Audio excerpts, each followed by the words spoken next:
maa ngi leen di nuyu yéen ñëpp di wax ne lii mooy leçon numéro 5 pour Microsoft Word en wolof. léegi tey moom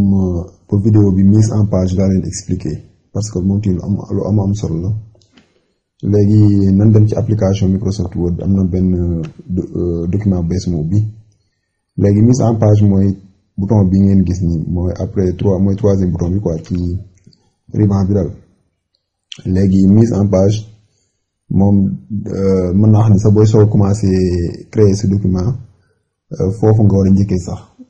parce que foofu ngay war a defee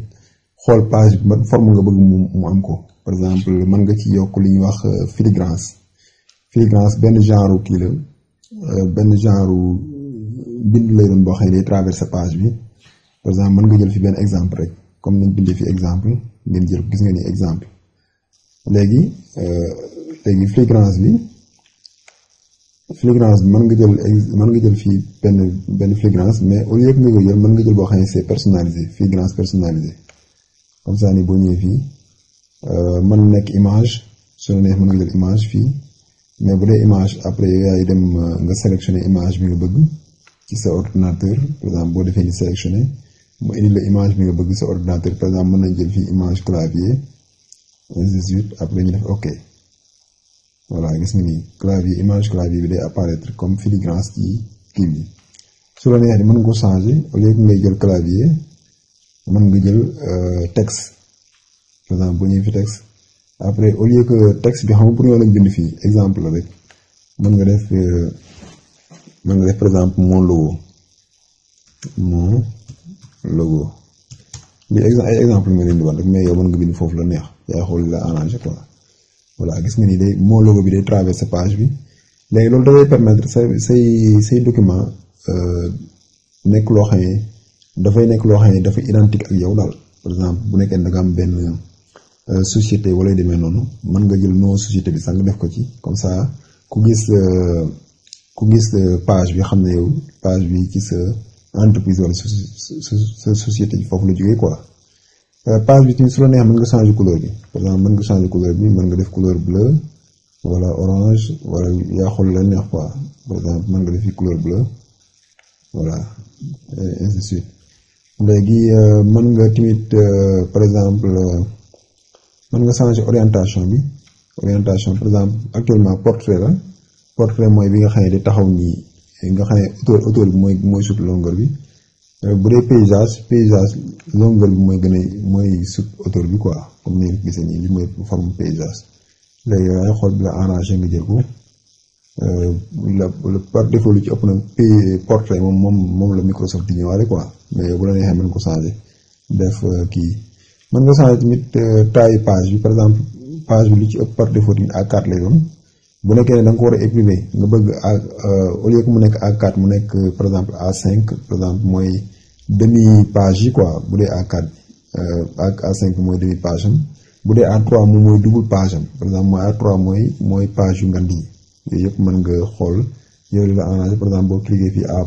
boo defee A3 da nga gis page bi dégré yoo ko su la neexee mën nga ñëw fii nga def A5 par exemple A5 moom mooy boo wàccee nii.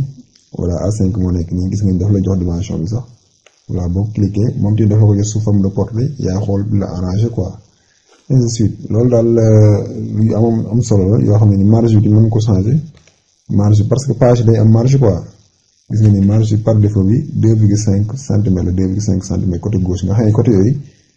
boo xoolee boo dee tapé texte bi du jël côté yooyu. loolu mooy waral boo imprimer page bi day am ay marge yoo xam ne nii dafay des yoo xam ne doo ko imprimer su la neexee nag mën nga ko personnaliser xool marge yi nga xam ne moo la neex par exemple gis nga fii 2,5 bu la neex mën ko wàññi bu la neexee mën nga ko yokk tamit yaa xool li la arrangé quoi. voilà léegi bu ñëwee ci loolu xaaral ma changé waat taille bi yëpp ko ci A4 bu ñëwee ci loolu am na lu ñuy wax colonne tamit lu am solo la. colonne colonne bala ma leen ko mën a expliquer il faut ma tapé fii benn texte xaaral ma tapé benn texte traitement de texte par exemple traitement de texte voilà traitement de texte léegi xaaral ma copier ko voilà léegi ni ñu def mooy nañ dem ci colonne woon leen par exemple pour l'instant colonne yi benn colonne rek la mais boo choisir 2 colonnes gis nga nii day diviser texte bi en 2 colonnes soo choisir 3 colonnes da koy diviser en 3 colonnes gis nga nii day diviser par traitement texte bi en 3 colonnes lii tamit